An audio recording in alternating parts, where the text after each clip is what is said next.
Hi friend, मैं अमरेश कुमार आप सभी के बीच दम महत्वपूर्ण पूरा सिलेबस का निचोड़ लेकर आए हैं। देखिए, यहाँ से आपको सब्जेक्टिव ऑब्जेक्टिव दोनों क्लियर हो जाएगा। इतना पढ़ लेने के बाद आपको पेपर कल हलवा लगेगा।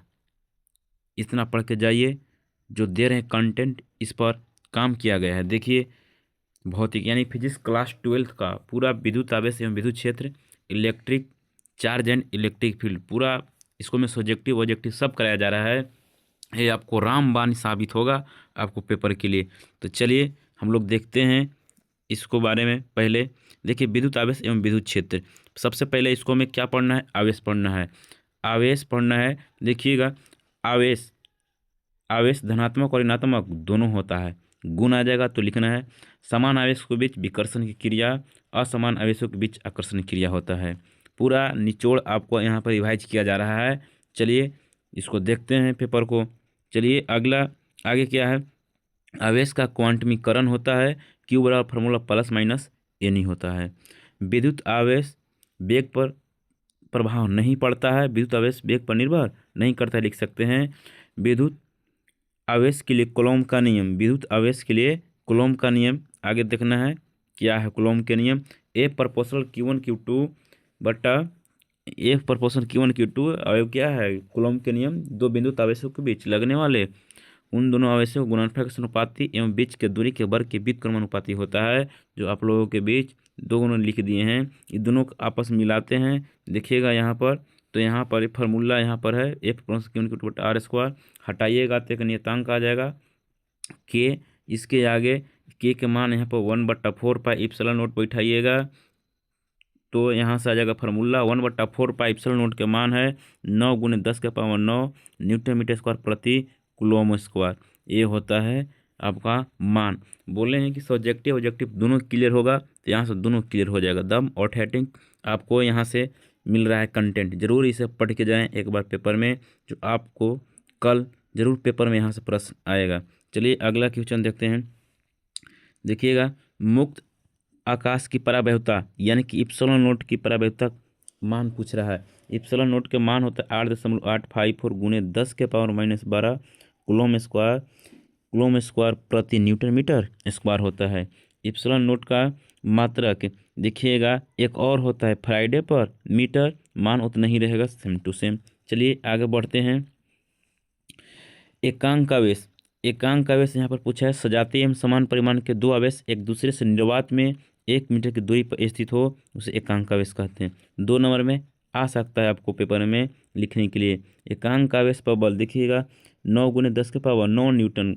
आवेश का ए सही मतलब कूलॉम होता है।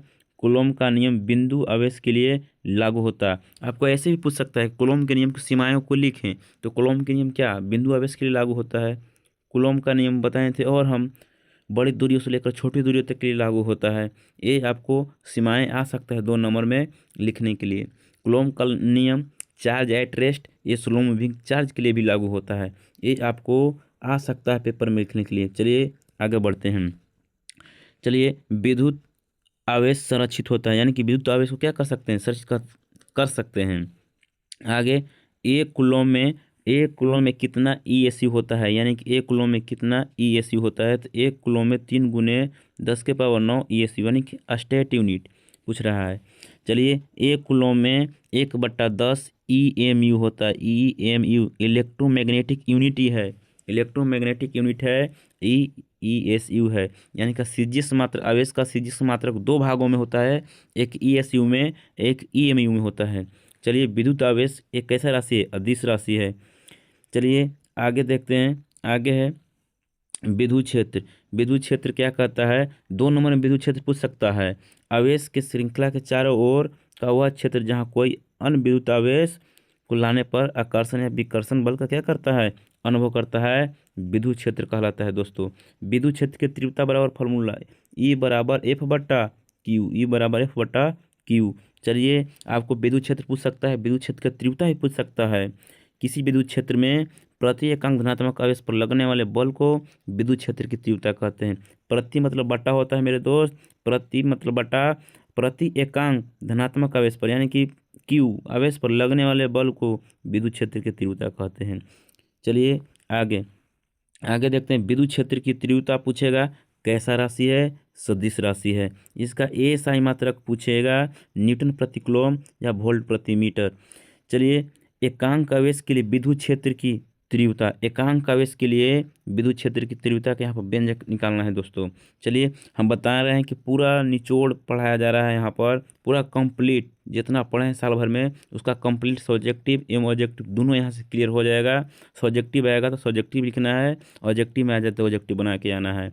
पूरा लंबा दंगल चलने वाला है, ये जरूर वीडियो को देखकर आप लोग जाइएगा। चलिए आगे बढ़ते हैं।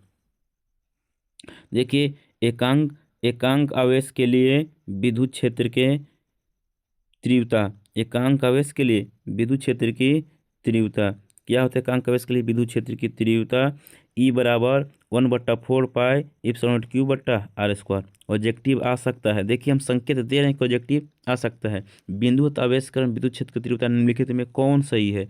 E बराबर 1/4 पाई एप्सिलॉन नॉट क्यू बट्टा आर स्क्वायर। चलिए आगे देखते हैं। विद्युत क्षेत्र रेखाएं धनात्मक आवेश से उत्पन्न होता है, ऋणात्मक आवेश पर क्या होती है? समाप्त होती है। ये भी आपको पूछ सकता है। चलिए आगे बढ़ते हैं। देखिए, धनात्मक आवेश के लिए, धनात्मक आवेश के लिए, धनात्मक आवेश के लिए आगे आगे बढ़ते हैं। धनात्मक आवेश के लिए देखिए, यहाँ से धनात्मक आवेश जब देखिए किसी आवेशित खोखले चालक से, यानी किसी आवेशित खोखले चालक से विद्युत बल रेखाएं बाहर निकलेगा तो वह धनात्मक होगा। ये आप लोग को हम नोटबुक में पेपर में छपवाए हैं। किसी चालक से, यानी किसी चालक से देखिएगा इसमें धनात्मक आवेश यहाँ से कहाँ निकल रहा है, बाहर क्यों निकलेगा, बाहर क्यों निकलेगा, तो कैसा होगा? ये धनात्मक होगा। क्या होगा? धनात्मक। और जब अंदर प्रवेश करेगा विद्युत बल रेखाएं, अंदर प्रवेश करेगा, अंदर प्रवेश करेगा तो क्या होगा? ऋणात्मक होगा। क्या होगा? ऋणात्मक होगा। ये सब आपको पढ़ावल है। चलिए आगे बढ़ते हैं। देखिए, ऋणात्मक आवेश के लिए है ना, अंदर प्रवेश कर रहा है तो इसका मान क्या होगा? निगेटिव होगा।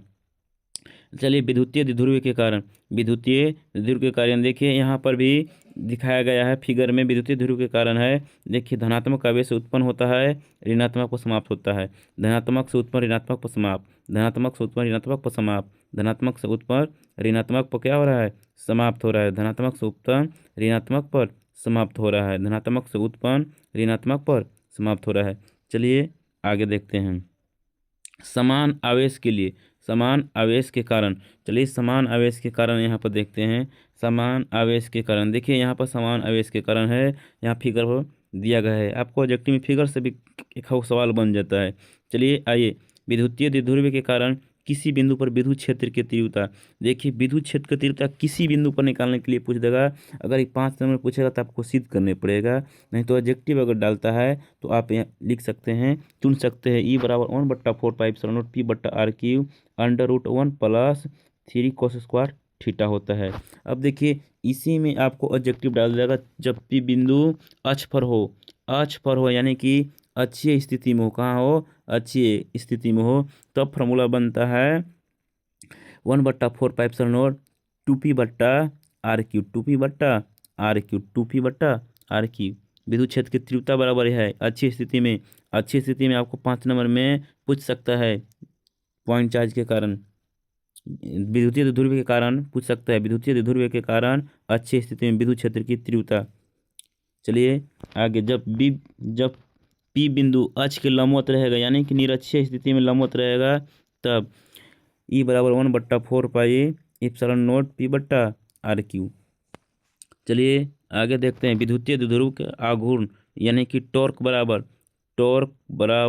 देखिएगा, टॉर्क बराबर यानी कि P साइन थीटा, या इसका देखिए सदिश रूप लिखा हुआ है, टॉर्क बराबर P vector cross E vector. चलिए, विद्युतीय द्विध्रुव के आघूर्ण आप लोग बता सकते हैं क्या? विद्युतीय द्विध्रुव के आघूर्ण आप लोग बता सकते हैं? बोलिए, इसका परिभाषा बताना है।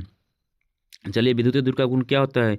विद्युतीय द्विध्रुव के किसी एक आवेश का परिमाण, विद्युतीय द्विध्रुव के किसी एक आवेश का परिमाण एवं उन दोनों आवेशों के बीच की दूरी के गुणनफल को विद्युतीय द्विध्रुव के आघूर्ण कहते हैं। विद्युतीय द्विध्रुव के आघूर्ण कहते हैं। वहीं से आता है ना P बराबर Q इंटू, P बराबर Q into 2L formula, P बराबर Q इंटू 2L फार्मूला। अब आगे हल करने के बाद ये फार्मूला टॉर्क बराबर पी साइन थीटा बनता है, पी साइन थीटा बनता है। इसका सदिश रूप है टी वेक्टर बराबर P vector cross E vector. यहाँ सवाल आपको बन सकता है ऑब्जेक्टिव। चलिए आगे पढ़ना है विद्युत फ्लक्स। विद्युत क्षेत्र की तीव्रता के परिमाण एवं अल्पांश डी के गुणनफल को विद्युत फ्लक्स कहते हैं। यानी कि d5 बराबर, इसे d5 द्वारा सूचित किया जाता है, d5 द्वारा सूचित किया जाता है E इंटू डी। चलिए इसको बताइए विद्युत फ्लक्स। हम आपको विद्युत फ्लक्स हम बताए थे विद्युत क्षेत्र की तीव्रता, हम विद्युत फ्लक्स बताए थे विद्युत क्षेत्र की तीव्रता एवं क्षेत्रफल के सदिश की अदिश गुणनफल को विद्युत फ्लक्स कहते हैं। ये भी परिभाषा लिखाएं, 2 परिभाषा लिखाएं हैं दोस्तों। चलिए आप इसको कंप्लीट कीजिएगा देखकर, यहाँ से भी या नोटबुक से भी आपको देखना है। यहाँ पर देखिए हम मेन को इसके ऊपर हम परिभाषा भी लेके आए हैं, उसका फार्मूला भी लेके आए। पूरा निचोड़ महादंगल चलने वाला है। इस वीडियो से ज़्यादा आपको पेपर में सवाल नहीं बनेगा। चलिए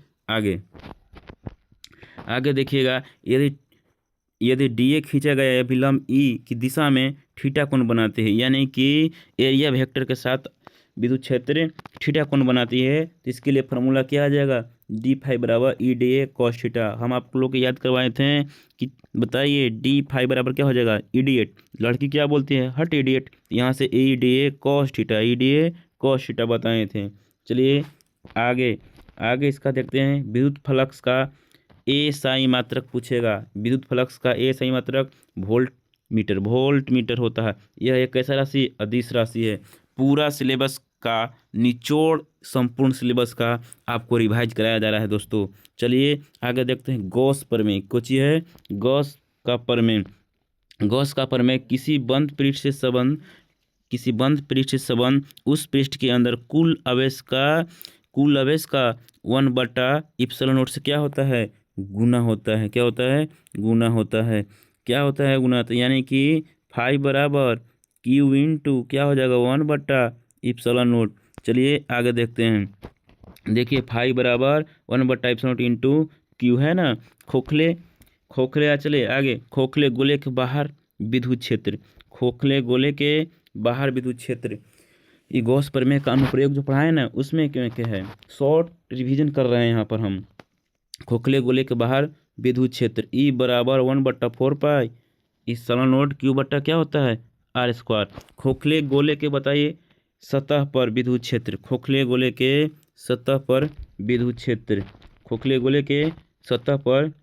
क्षेत्र यहाँ पर 1/4 पाई Q बट्टा r²। खोखले गोले के अंदर बताइए विद्युत क्षेत्र की तीव्रता कितनी होती है। खोखले गोले के अंदर विद्युत क्षेत्र की तीव्रता 0 होता है। देखिए दोस्तों, खोखले गोले के अंदर कुछ भी पूछे, केवल किसको विभव को छोड़का के सब चीज़ जीरो मारना है। दिमाग में फिट कर लो। खोखले गोले के अंदर विद्युत फ्लक्स पूछे, चुंबकीय क्षेत्र की तीव्रता पूछे, केवल विद्युत विभव धनात्मक होता है, समरूप एक समान होता है। यानी कि खोखले गोले के अंदर विद्युत विभव नियत होती है, कांस्टेंट होती है, एक समान रूप से होती है, धनात्मक होती है। बाकी सब चीज़ क्या होती है, शून्य होती है, 0 होती है। आइए आगे। अनंत लंबाई के कारण सीधी धारावाही चालक के कारण विद्युत क्षेत्र की तीव्रता, अनंत लंबाई के कारण E बराबर 1/2 पाई ε0 लेमडा बटा r, 1/2 पाई ε0 लेमडा बटा r होता है। चलिए आगे देखते हैं। देखिए यहाँ भी है, इसका यहाँ भी लिख दिए हैं, यहाँ भी है 2 × 1/4 पाई ε0 लेमडा बटा r। देखिए इसके यहाँ पर 2 बटा हम कह सकते हैं कि 2 पाई ε0 कोई मान नहीं होता है ना, इसलिए यहाँ से 2 से गुना कर लिए और 2 से अगर भाग करते हैं तो कोई फर्क नहीं ना पड़ता है। इसीलिए यहाँ एक और फार्मूला बन गया है 2 × 1/4 पाई ε0 लेमडा बटा r। चलिए आगे चलते हैं। अनंत विस्तार के पतली चादर के कारण विद्युत क्षेत्र होता है। अनंत विस्तार यानी कि अनंत समतल चादर के कारण जो होता है ना, अनंत समतल चादर के कारण विद्युत क्षेत्र की तीव्रता E बराबर सिग्मा बटा 2ε0। ये सब देखिए क्वेश्चन ऑब्जेक्टिव भी आ सकता है, प्लस ऑब्जेक्टिव में 5 नंबर भी डाल देगा सिद्ध करने के लिए। तो आप लोग ये सब क्वेश्चन जरूर करिएगा, ये ऑब्जेक्टिव में आपको काम आएगा। सो ऑब्जेक्टिव 5 नंबर में इस सबको आपको एक बार देख लेना है। अनंत विस्तार के समतल चालक के कारण विद्युत क्षेत्र, देखिए अनंत विस्तार के कारण समतल चालक के कारण विद्युत क्षेत्र पूछ रहा है। तो अनंत के कारण होता है ई बराबर सिग्मा बटा इप्सिलॉन नोट। जो पढ़े हैं उनको कोई दिक्कत नहीं होगा। अभी हम बोल रहे हैं, ये जो वीडियो जा रहा है आप लोग जरूर देखिएगा। चलिए आगे, चलिए आगे देखते हैं अगला वीडियो। आगे देखिएगा, अगला आ गया है स्थिर विभव तथा विद्युतधारिता। यहाँ से देखिएगा, अब विद्युतधारिता हम लोग पढ़ेंगे। यहाँ से विद्युतधारिता पढ़ेंगे। देख कहता है विद्युत विभव प्रति एकांक परिचन आवेश को अनंत से खींचकर किसी बिंदु तक लाने में किया गया कार्य विद्युत विभव कहलाता है। 2 नंबर में आ सकता है विद्युतीय विभव किसे कहते हैं। प्रति एकांक परिचन आवेश को अनंत से उस बिंदु तक लाने में किया गया कार्य विद्युतीय विभव कहलाता है। इसे भी दोबारा सूचित करते हैं। फार्मूला भी बराबर डब्ल्यू बटा क्यू होता है। चलिए आगे देखते हैं इसका। चलिए आगे है कि यह कैसा राशि है, अदिश राशि है। मात्रक जूल प्रति कूलम जिसे वोल्ट कहते हैं। इसकी बीमा देखिएगा एम एल स्क्वायर टी के पावर -3 आई के पावर -1 होता है। विद्युतीय विभव की बीमा एम एल स्क्वायर टी के पावर -3 आई के पावर -1 होता है। बीमा एक हाथ दो आपको पेपर में ऑब्जेक्टिव आता है, याद कर लीजिएगा। चलिए आगे देखते हैं। एक बिंदुवत आवेश के कारण किसी बिंदु पर विद्युत विभव, बिंदुवत आवेश के कारण है, बिंदुवत आवेश के कारण किसी बिंदु पर विद्युत विभव भी बराबर 1/4 क्यू बट्टा आर होता है। चलिए आगे, अनेक आवेशों के कारण विद्युतीय विभव, अनेक आवेशों के कारण विद्युतीय विभव भी बराबर 1/4 सिग्मा इंटू क्यू बट्टा क्या हो जाता है आर, क्यू बट्टा आर हो गया। चलिए आगे देखते हैं। विद्युत क्षेत्र कि किसी बिंदु पर विद्युत क्षेत्र की तीव्रता के बीच संबंध, इसी को बोलते हैं हम विभव प्रवणता। हम आप लोग को पढ़ाए हैं विद्युत क्षेत्र की तीव्रता एवं विद्युतीय विभव में संबंध। ई बराबर -dv बटा क्या होता है dx होता है। चलिए आगे, विद्युतीय द्विध्रुव आघूर्ण देखिए आ गया ना, विद्युतीय द्विध्रुव के आघूर्ण पढ़ाए थे ना, बताए थे ना पीछे। किसी एक आवेश तथा उन दोनों आवेशों के बीच की दूरी के गुणनफल को विद्युतीय ध्रुव के आघूर्ण कहते हैं। इसे P द्वारा सूचित किया जाता है। Q इंटू क्या होता है फार्मूला 12 होता है। इसका ए सही मात्रक बता सकता है क्या? अरे बता रसगुल्ला, एक सही मात्रक क्या होगा इसका? कुलोम इंटू क्या हो जाएगा, बोलिए। कुलोम इंटू क्या हो जाएगा, कुलोम इंटू मीटर यानी कुलोमीटर यानी कि किलोमीटर, इसका ये सही मात्रक होता है। चलिए आगे देखते हैं, आगे देखते हैं, आगे आगे क्या कहता है से चलिए देखते हैं। यहाँ पर विद्युतीय ध्रुव को P द्वारा सूचित किया जाता है। देखिए यहाँ पर है, यहाँ पर -Q विद्युतीय ध्रुव यानी कि डाइपोल जो है ना, धनात्मक से ऋणात्मक की ओर होता है ना, धनात्मक से ऋणात्मक की ओर होता है दिशा इसको। यह एक कैसा राशि है बताइए, सदिश राशि है। यह एक सदिश राशि, इसकी दिशा ऋणात्मक से कहाँ होती है, धनात्मक की ओर होती है। चलिए आगे देखते हैं। इसका ये सही मात्रक देखिए, ये सही मात्रक किलोमीटर या डेबई में, देखिए डेबई में मान आ सकता है, डेबई में मान इसका आ सकता है। डेबई में इसका मान पूछ सकता है दोस्तों। देखिए डेबई में एक डेबई बराबर 1/3 गुने 10 के पावर -29, 10 के पावर -29 देखिएगा। या मीटर में देखिएगा आगे, एक यहाँ पर सेंटीमीटर, या 1 सेंटीमीटर बराबर पूछ देगा 3 गुने 10 के पावर -29 डेबई। उलट के पूछ सकता है, एग्जामिनर बहुत तेज होता है। एक डेबई बराबर 1/3 गुने 10 के पावर -29 सेंटीमीटर, या 1 सेंटीमीटर बराबर 3 गुने 10 के पावर 29 डेबई।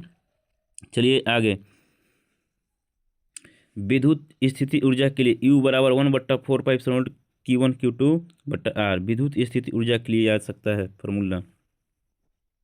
चलिए, विद्युतीय ध्रुव के कारण किसी बिंदु पर विद्युतीय विभव का फॉर्मूला ऑब्जेक्टिव में और सब्जेक्टिव में आएगा तो 5 नंबर में सिद्ध करने के लिए आएगा। चलिए 5 नंबर में आ सकता है सिद्ध करने के लिए, रिवाइज जरूर कीजिएगा। देखिए V बराबर 1/4 P cos थीटा बटा क्या होता है R², विद्युतीय ध्रुव के कारण किसी बिंदु पर विद्युतीय विभव। चलिए आगे देखते हैं। देखिए यहाँ पर फिगर है, फिगर हम बताए थे ना। देखिए -Q से कहाँ तक, +Q तक, इसके बीच की दूरी कितना होता है, ए बी एल हो जाता है ना। यहाँ से देखिएगा हम बताए थे कि माना कि ओ बिंदु पर है ना, माना कि ए बी ए क्या है, माना कि ए बी एक विद्युतीय ध्रुव है जिसकी मध्य बिंदु ओ से स्मॉल आर दूरी पर पी एक बिंदु स्थित है। बिंदु इसे जहाँ विद्युतीय विभव ज्ञात करना है, माना कि तना किसे पढ़ाए थे वही चीज़ को आगे इस पर लिखना है और आगे इसको सिद्ध करना है। देखिए, जब पी बिंदु विद्युतीय ध्रुव के अक्ष पर स्थित रहेगा तब फार्मूला विद्युतीय विभव के 1/4πε0 P/r²।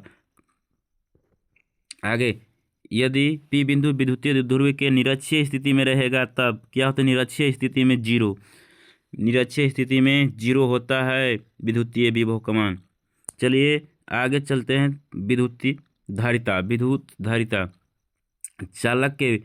चालक के विभव में एकांक वृद्धि करने के लिए, है ना, जितनी आवेश की आवश्यकता होती है उसी को हम बोलते हैं विद्युत धारिता, है ना। यानी चालक, देखिएगा, चालक के आवेश के समानुपाती होती है। विद्युत धारिता चालक के विभव में वृद्धि चालक के आवेश के समानुपाती होती है, यानी कि Q प्रोपोर्शनल V, यानी V बढ़ेगा तो Q का मान भी बढ़ेगा। समानुपाती हटाइएगा तो एक नियतांक आता है C, तो Q बराबर क्या हो जाएगा? CV, जहाँ C एक नियतांक है जिसे विद्युत धारिता नियतांक कहते हैं। चलिए आगे देखते हैं। जहाँ C एक नियतांक है जिसे विद्युत धारिता नियतांक कहते हैं। इसका SI मात्रक क्या होगा बताइए? कूलॉम प्रति वोल्ट, जिसे फैराडे कहते हैं। इसका संकेत F। गोलीय चालक की धारिता पूछ सकता है ऑब्जेक्टिव में। गोलीय चालक की धारिता बताइए, गोलीय चालक की धारिता क्या होता है? 4πε0 R। देखिए, गोलीय चालक की धारिता कहा जाएगा किन किन बातों पर निर्भर करता है, 2 नंबर में आ जाएगा लिखने के लिए, तो ये भी आप लिख सकते हैं। चलिए आगे देखिए, गोलीय चालक की धारिता त्रिज्या के समानुपाती होती है। आगे, आवेशी चालक की स्थितिज ऊर्जा, किसी आवेशी चालक के लिए स्थितिज ऊर्जा U बराबर 1/2 QV या U बराबर 1/2 CV²। देखिए दोस्तों, गला फंस रहा है। चलिए, पृथ्वी की धारिता पूछ देगा। पृथ्वी की धारिता कितना होता है? 711 माइक्रोफैराड। 711 माइक्रोफैराड, जो आप लोग को हम कराए थे पेपर में पढ़ाते वक्त। आवेश को देखिएगा, पूर्ण वितरण में ऊर्जा हानि के लिए फार्मूला है यहाँ से 1/2 C1 plus C2 into V1 minus V2 के होल स्क्वायर। ये फार्मूला आपको ध्यान रखनी, ऑब्जेक्टिव आ जाए। चलिए, संधारित्र वह प्रबंध व्यवस्था है जिसके बिना आकार में बढ़ाए उसकी धारिता को मान क्या करता है? बढ़ा देता है। संधारित्र कहलाता है। क्या कहलाता है? संधारित्र कहलाता है। देखिए दोस्तों, हम आपको अपनी भाषा में बोल देते हैं, परिभाषा के जो आप लोग के लिखवाए हैं नोटबुक में। चलिए एक बार और देखिए, समांतर प्लेट संधारित्र के लिए धारिता। देखिए, C बराबर इप्सिलॉन इंटू A बट्टा D। C बराबर इप्सिलॉन नोट इंटू A बट्टा D। जब इसको हम देखिए माध्यम डाल देंगे, माध्यम परावर्तक माध्यम, देखिएगा ER हो जाएगा, यानी कि C बराबर इप्सिलॉन R A बट्टा D हो जाएगा। यहाँ पर है। आगे, गोलीय चालक की धारिता जब बाहरी प्लेट क्या रहेगा? भूधृत रहेगा। तब जब बाहरी प्लेट भूधृत रहेगा तो फार्मूला आ जाएगा C बराबर 4πε0 AB बट्टा B माइनस A। एक देखिएगा, बाहरी प्लेट भूधृत है, यानी कि एक अंदर वाला का त्रिज्या, एक बाहरी वाला का त्रिज्या, ये अंदर वाला के A, बाहरी वाला के B, है ना। उस तरह से दोनों को माना गया है, त्रिज्या AB है। तो यहाँ C बराबर 4πε0 AB बट्टा B माइनस A हो जाएगा। चलिए आगे, जब भीतरी गोला भूधृत हो तो फार्मूला बनता है C बराबर 4πε0 B² बट्टा B माइनस A बनेगा। चलिए अब देखते हैं बेलनाकार संधारित्र के लिए धारिता। देखिए, इलेक्ट्रोस्टैटिक से बनेगा तो यहीं से पेपर बनेगा। बेलनाकार संधारित्र प्लेट की धारिता C बराबर 4π क्या हो जाएगा? C बराबर देखिएगा, C बराबर 2π epsilon into L 2 into log, यहाँ पर देखिए पूरा मान दे दिया, 2 इंटू 3 26 log 10 B/A। ये फार्मूला दे दिया है, पूरा दे दिया। आगे संधारित्रों का संयोजन। देखिए श्रेणी क्रम में फॉर्मूला होता है, यहाँ पर बताए थे कि 1/CS बराबर है ना 1/C1 plus 1/C2 plus C3 dot dot होता है ना, वही फार्मूला यहाँ पर है। देखिए समांतर क्रम के लिए CP बराबर C1 plus C2 plus C3।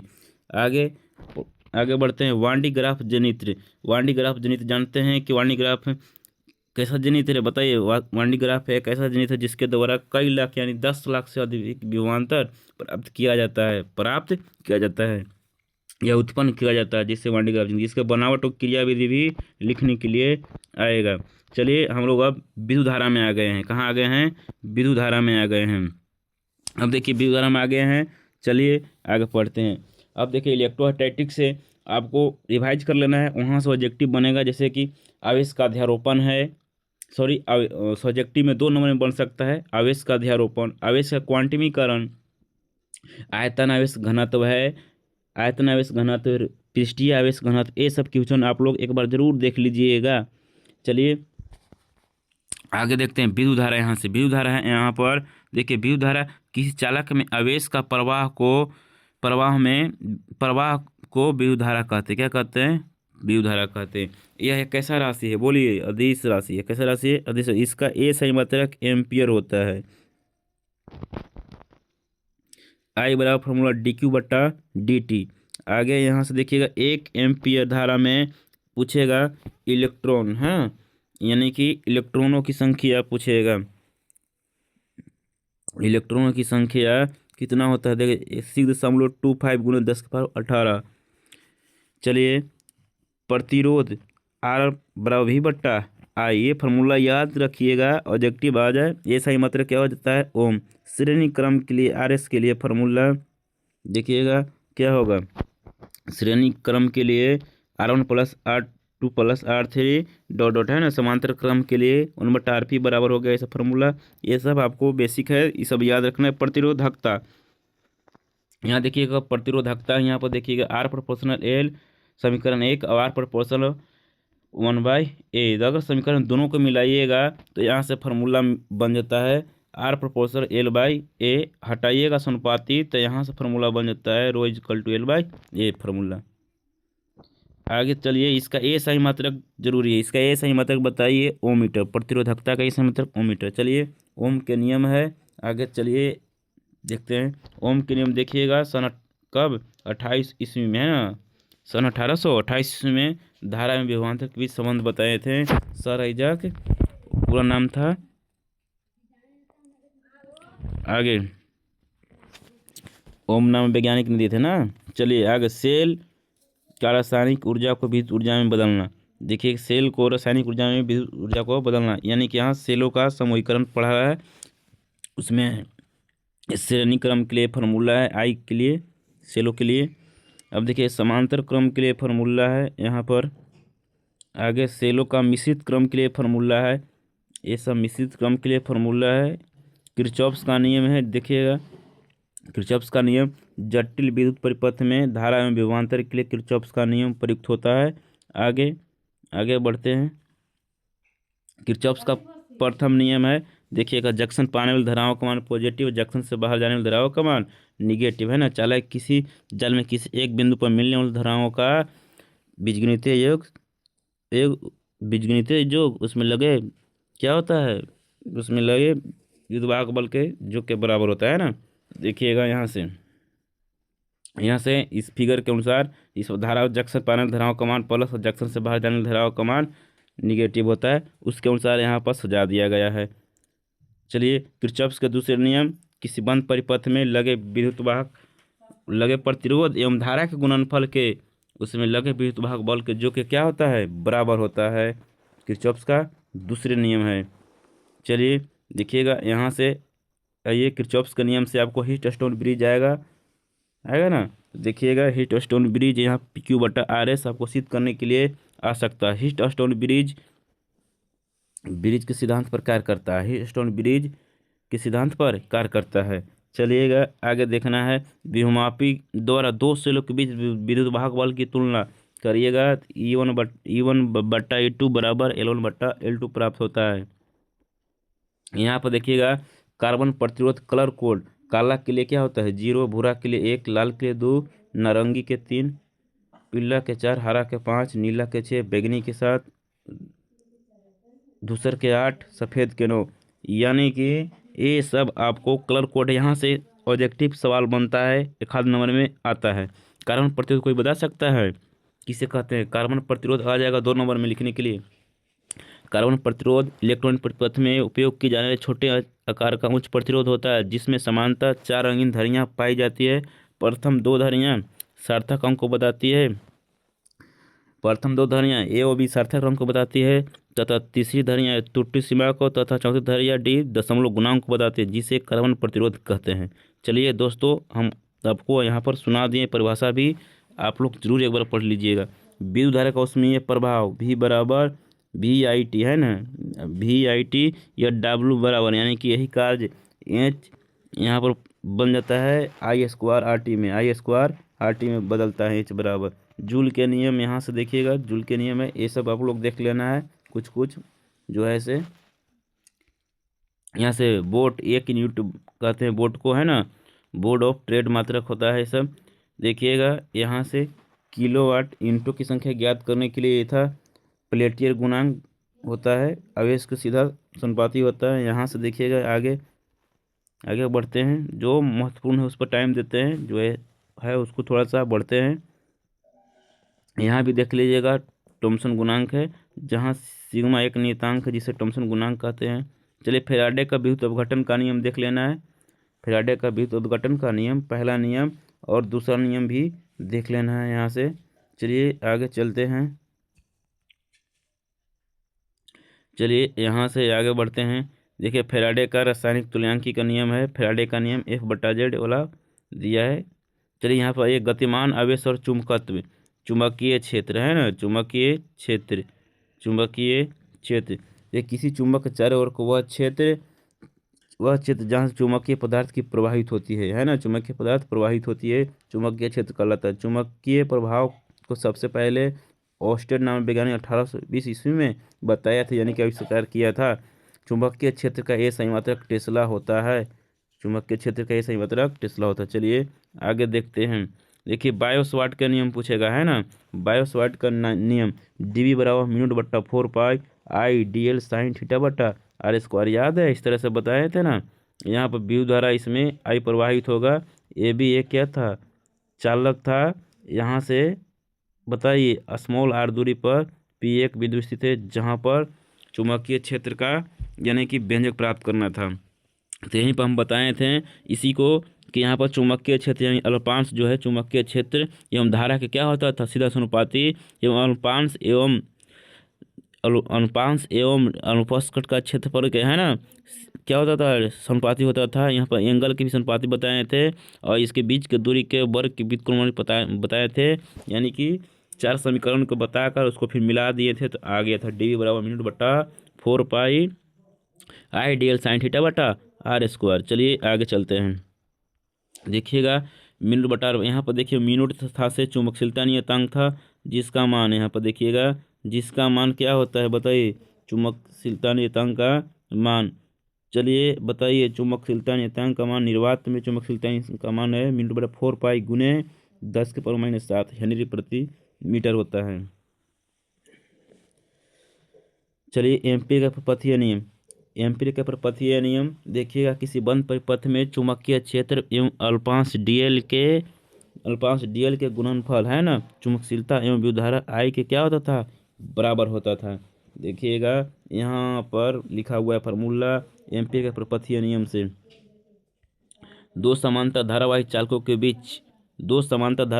के बीच लगने वाला बल F/L मिनट बट्टा 2 पाई I1I2/R। देखिए लॉरेंज बल पूरा महादंगल चलने वाला है, बताए ना, इसको खाली आपको करके जाना है, एक बार देख के जाना है, और जो यहाँ बताया जा रहा है उसको इस वीडियो से और नोटबुक से थोड़ा सा पढ़ कर जाना है। अब 5 नंबर वाला आपको एक बार रिवाइज करके जाना है दोस्तों, इतना से ज़्यादा पेपर में नहीं आएगा, क्वेश्चन नहीं आएगा, फिर से हम बोल रहे हैं। चलिए लॉरेंज बल, जब किसी बेग से किसी विद्युत क्षेत्र तथा चुंबकीय क्षेत्र में प्रवेश करता है तो उस पर एक बल कार्य करता है, जिसे लॉरेंज बल कहते हैं। अरे बताओ, ये तो हम आपको यहाँ टाइपिंग करवाए हैं ना, तब ऐसा फार्मूला बन रहा है परिभाषा। कितना अच्छा हम परिभाषा निकालते कि जब किसी स्थान पर विद्युत क्षेत्र एवं चुंबकीय क्षेत्र दोनों उपस्थित हो तो उसमें कोई आवेशित कण भी वेग से गति करता है तो उस पर एक बल लगता है जिसे लॉरेंज बल कहते हैं। क्या कहते हैं? लॉरेंज बल कहते हैं। देखिएगा लॉरेंज बल बराबर फार्मूला एफ बराबर Q equal to E plus V cross B.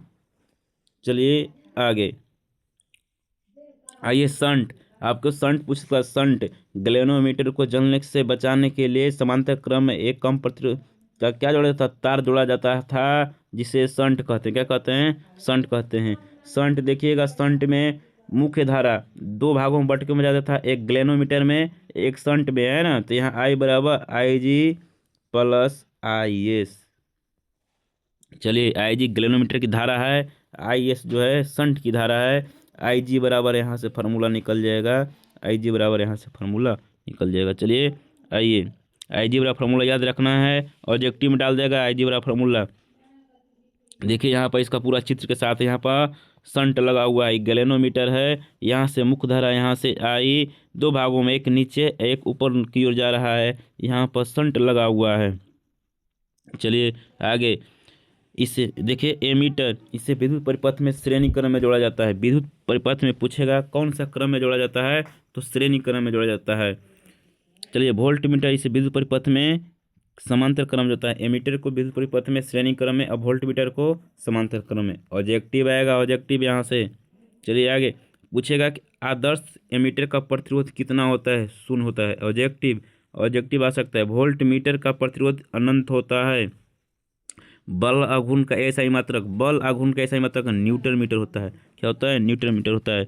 चलिए आगे, चल कुंडली गैल्वेनोमीटर गैल्वेनोमीटर की सुग्राहिता यंत्र है ना, जिसमें कम मात्रा वाली धारा मापी जाती है। चल कुंडल गैल्वेनोमीटर पूछेगा आपसे, सुग्राहिता यंत्र क्या है जिसमें कम धारा वाली धारा को मापा जाता है चल कुंडली मीटर में। चलिए आगे देखते हैं चुंबकत्व, मैग्नेटिज्म से भी सवाल बनता है। चुंबक, देखिए चुंबक आ गया, चुंबक देखिए चुंबकीय पदार्थ, चुंबक के आकर्षण बल के गुण एवं संयुक्त पदार्थों को चुंबकीय पदार्थ कहते हैं ना। किसी चुंबक में दो ध्रुव होता है, उत्तरी ध्रुव और दक्षिणी ध्रुव। किसी चुंबक के दोनों ध्रुवों से गुजरने वाले सरल रेखा को चुंबकीय अक्ष कहते हैं।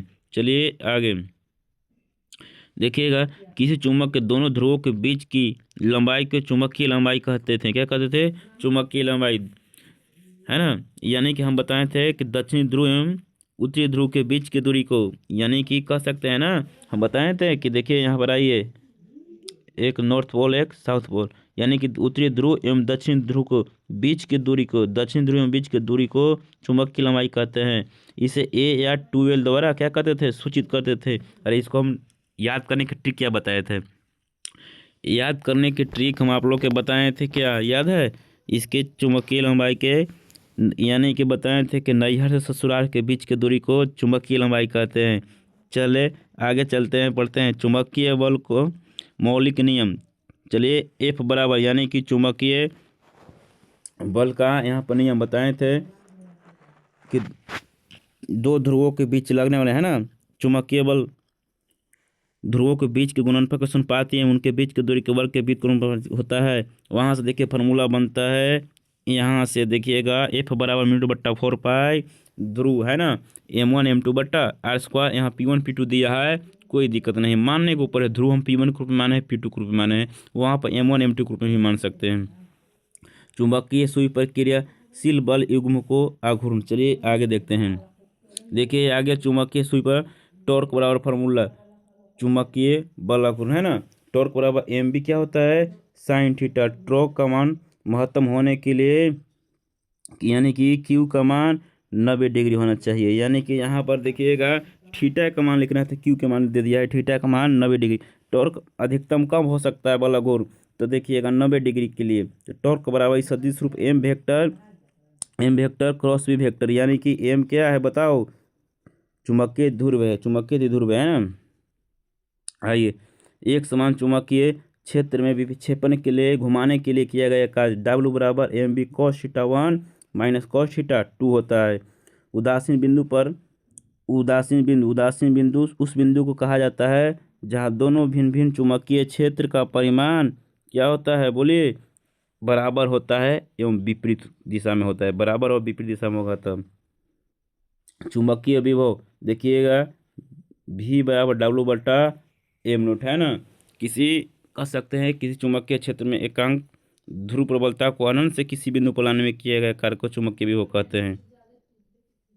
चलिए आगे, चुंबकीय विभव कैसा राशि है, बोलिए, एक अदिश राशि। कैसा राशि है, अदिश राशि। इसका ए सही मात्रक, इसका ए सही मात्रक बताइए। जूल प्रति क्या होता है, एम्पियर मीटर। जूल प्रति एम्पियर मीटर होता है। आगे आगे बढ़ते हैं। चुंबकीय प्रेरण क्षेत्र, चुंबकीय प्रेरण क्षेत्र तथा चुंबकीय विभव के बीच संबंध V बराबर dV बट्टा माइनस dx, यानी कि B बराबर यहाँ भी पूछ देगा dV बट्टा क्या हो जाएगा, dx। चलिए, चुंबकीय एकल चुंबकीय ध्रुव के कारण किसी बिंदु पर, यानी कि एकल चुंबकीय ध्रुव के कारण पूछेगा तो फार्मूला बन जाएगा ये फार्मूला। चलिए आगे देख लीजिएगा। अनेक चुंबकीय ध्रुव के कारण फार्मूला बनेगा यहाँ पर, ये भी देख लीजिएगा। चुंबकीय ध्रुव के कारण किसी बिंदु पर चुंबकीय विभव का व्यंजक V बराबर म्यू बट्टा 4 पाई एम कोस थीटा बट्टा आर स्क्वायर फार्मूला बनेगा। चलिए आगे, यदि P बिंदु विद्युतीय ध्रुव के अक्ष पर हो स्थित रहेगा तो अच्छी स्थिति में फार्मूला V बराबर म्यू बट्टा 4 पाई एम बट्टा आर स्क्वायर। चलिए आगे, जब P बिंदु विद्युतीय ध्रुव के कहाँ स्थित निरक्षीय लंबवत रहेगा तो जीरो, विद्युतीय विभव जीरो। यहाँ भी जीरो, निरक्षीय बोल देगा तो जीरो मारना है विद्युतीय विभव में। चुंबकीय विभव किसी बिंदु पर चुंबकीय क्षेत्र के प्रेरण करना, देखिए फार्मूला वही बना कि नहीं बना, इलेक्ट्रोस्टैटिक्स में पढ़े हैं तो यहाँ भी वही काम कर जाएगा, सब नियम यही काम करेगा। चलिए आगे, टेंजेंट के नियम आएगा तो B बराबर बी एन टेन थीटा है ना, ये भी लिखना है। चुंबकशीलता पूछेगा, चुंबकीय फ्लक्स घनत्व तथा चुंबकीय तीव्रता के अनुपात को चुंबकशीलता कहते हैं। म्यू बराबर B बाई एच, म्यू बराबर B बाई एच। चुंबकीय प्रवृत्ति एवं आपेक्षिक चुंबकशीलता संबंध म्यू आर बराबर x1 प्लस एक्स एम है ना। चुंबकीय प्रवृत्ति एक्स एम होता है, म्यू आर बराबर अपेक्षिक चुंबकशीलता संबंध बराबर, ये भी आ सकता है ऑब्जेक्टिव में।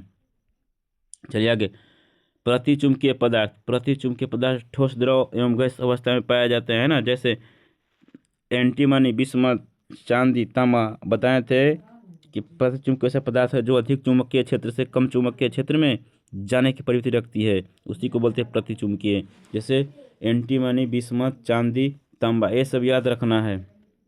एग्जाम्पल, अणुचुंबकीय यह भी ठोस, द्रव तथा गैस अवस्था में पाया जाता है, जैसे प्लेटिनम, मैग्नीज, ऑक्सीजन है ना, गैस ऑक्सीजन गैस O2 है ना, O2 N2, ये सब अणुचुंबकीय में आता है। चलिए, लौह चुंबकीय यह द्रव्यदार ठोस अवस्था में पाया जाता है, जैसे लोहा, निकल, कोबाल्ट, यानी लौह वस्तु को अपनी ओर आकर्षित करता है। क्यूरी का नियम चुंबकीय प्रवृत्ति एक्सम परम ताप के विद्युत क्रमानुपाती होता है। यहाँ पर एक्सम 1/T क्यूरी का नियम है। वैद्युत चुंबकीय प्रेरण, चुंबकीय फ्लक्स, चुंबकीय क्षेत्र में किसी तल से उसके लंबवत गुजरने वाली चुंबकीय बल रेखाएं की संख्या के माप को क्या कहते हैं, चुंबकीय फ्लक्स कहते हैं। इसे फाई द्वारा सूचित किया जाता है।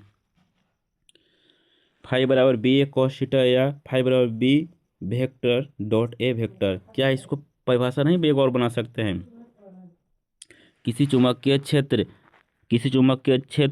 एवं क्षेत्रफल के सदिश के अदिश गुणनफल को चुंबकीय फ्लक्स कहते हैं।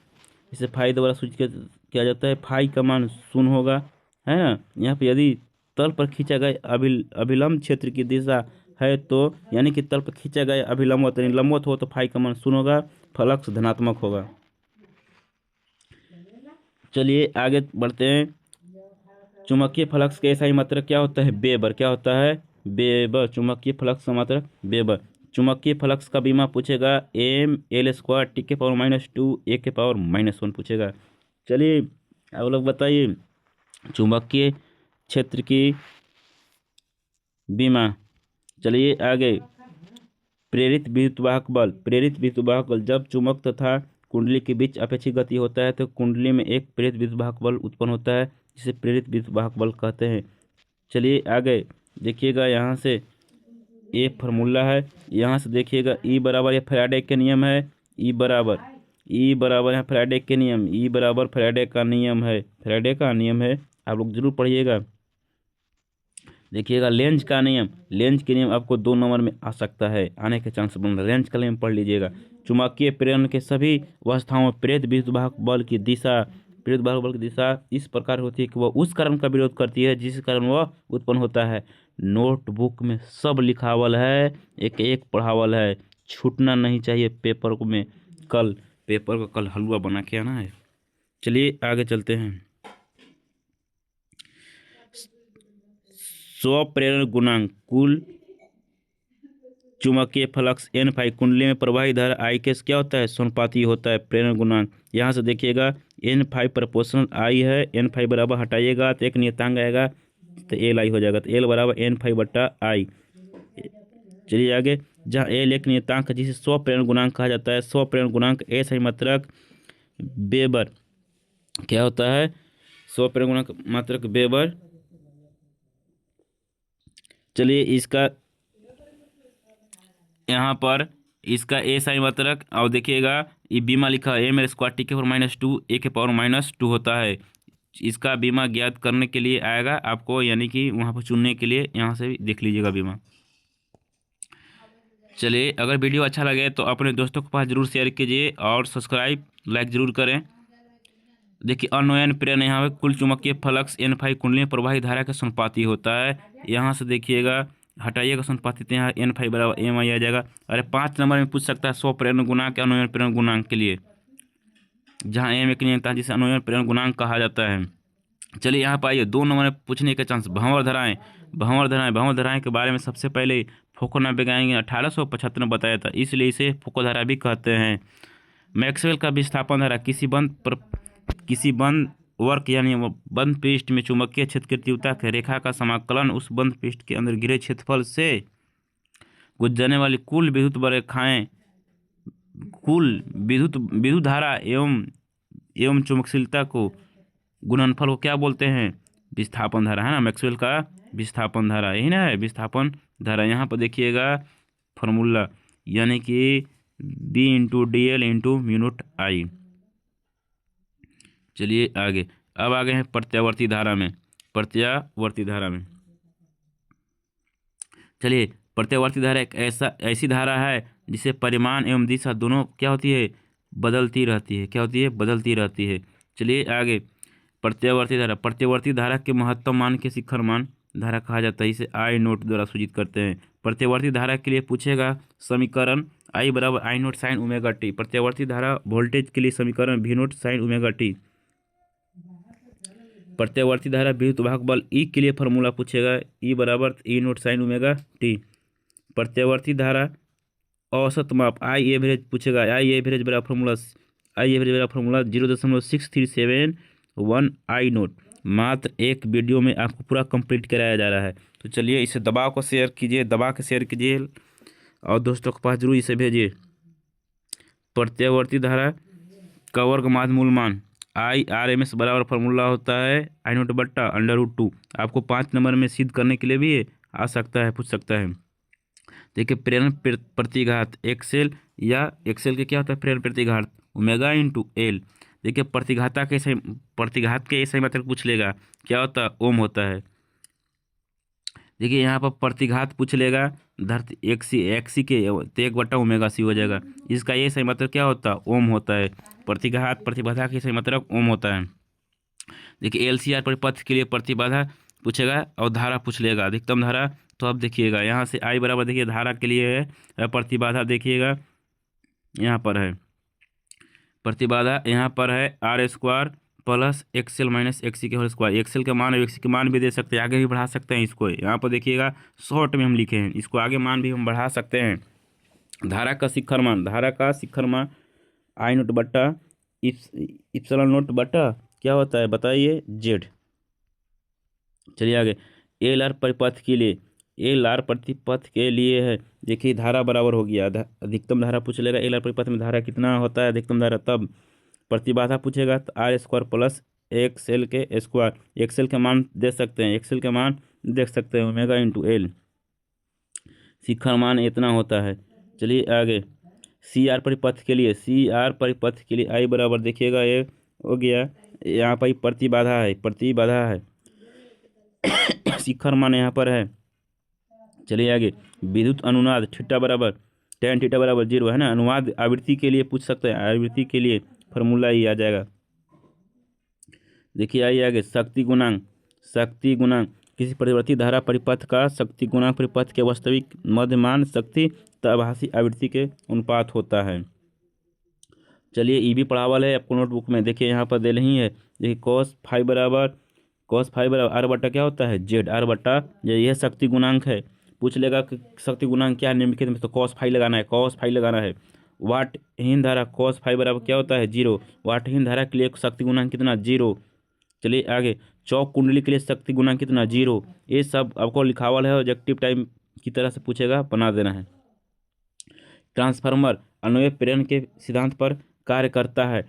ट्रांसफार्मर उच्च वोल्टेज को क्या करता है निम्न वोल्टेज में, तथा निम्न वोल्टेज को उच्च वोल्टेज में क्या करता है बदलता है। आपको वहाँ ऑब्जेक्टिव देगा कि ट्रांसफर के कार्य क्या है निम्नलिखित में से, तो उच्च वोल्टेज निम्न वोल्टेज दोनों को बदलता है, दोनों में काम करता है।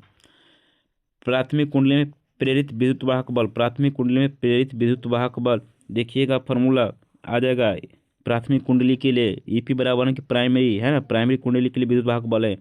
यहाँ पर माइनस क्या करता है विरोध करता है ना, उसी कारण माइनस लगाएं एनपी, यानी कि प्राइमरी कुंडली डी वाई डी फाइव बट्टा डी टी। चलिए द्वितीय कुंडली के लिए है, सेकेंडरी कुंडली के लिए है फार्मूला। चलिए आगे आगे बढ़ते हैं। देखिएगा ट्रांसफर का मुख्य भाग परतदार क्रोड प्राथमिक कुंडली तथा द्वितीय कुंडली होता है। आगे ऊंचाई ट्रांसफार्मर के लिए एन एस, ऊंचाई ट्रांसफार्मर के लिए N S greater than N P, यानी कि ऊंचाई ट्रांसफार्मर के लिए, यानी कि स्टेप अप ट्रांसफार्मर के लिए एन एस बड़ा होता है, यानी कि प्राथमिक कुंडली बड़ा होता है, प्राथमिक कुंडली सॉरी एन एस यानी कि सेकेंडरी कुंडली बड़ा होगा एन पी से, यानी कि प्राइमरी कुंडली से बड़ा होता है। चलिए अपचाई ट्रांसफर के लिए, अपचाई ट्रांसफर के लिए हो जाएगा, देखिएगा अपचाई ट्रांसफर के लिए देखिएगा एन पी बड़ा हो जाएगा एन एस से। देखिए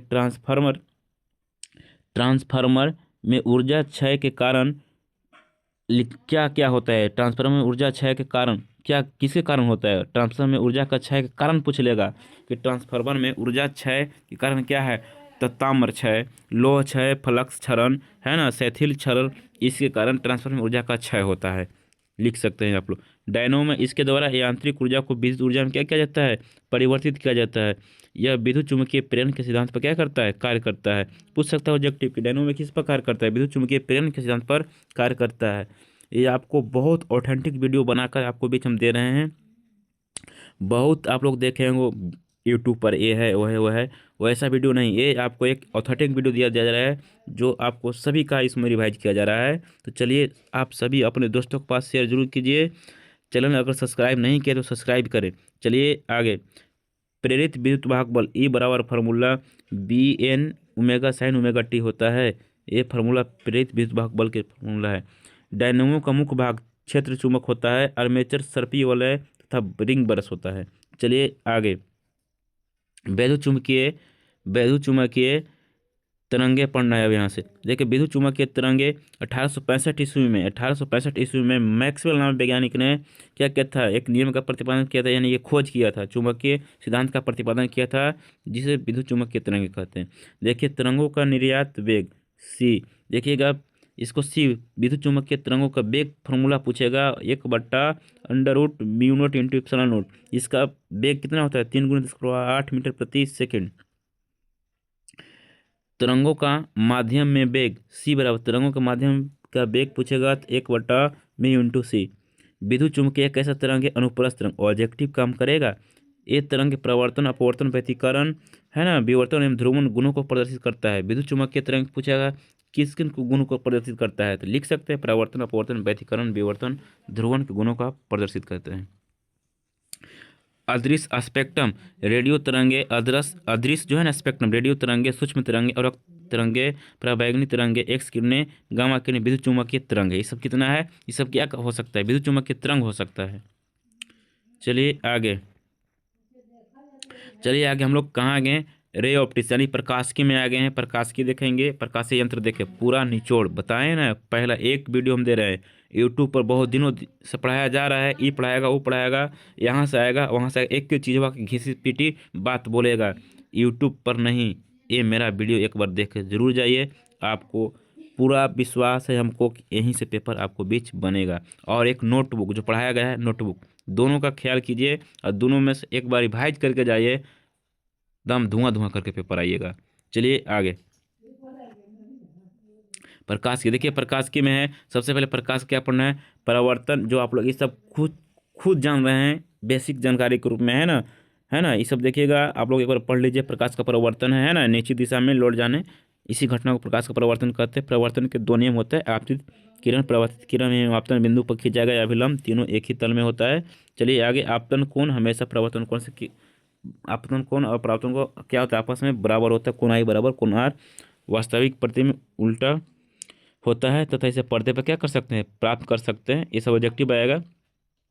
काल्पनिक प्रतिबिंब क्या होता है, काल्पनिक प्रतिबिंब बताइए, सीधा होता है, इसे पर्दे पर प्राप्त नहीं किया जा सकता। प्रकाश का अपवर्तन आ सकता है 2 नंबर में, वो कम चांस है आने के लिए।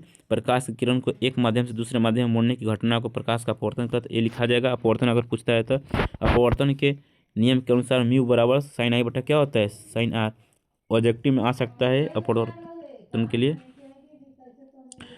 चलिए अपवर्तनांक, अपवर्तनांक आ सकता है, देखिए अपवर्तनांक आ सकता है 2 नंबर में, पहले माध्यम में प्रकाश का वेग तथा दूसरे माध्यम में प्रकाश के वेग के अनुपात को क्या बोलते हैं, अपवर्तनांक बोलते हैं। चलिए हीरा का अपवर्तनांक बताइए, 2.42, हीरा के अपवर्तनांक 2.42 होता है। चलिए आगे बताइएगा, अपवर्तनांक म्यू बराबर फॉर्मूला वास्तविक गहराई बट्टा म्यू बराबर अपवर्तनांक वास्तविक गहराई बट्टा आभासी गहराई।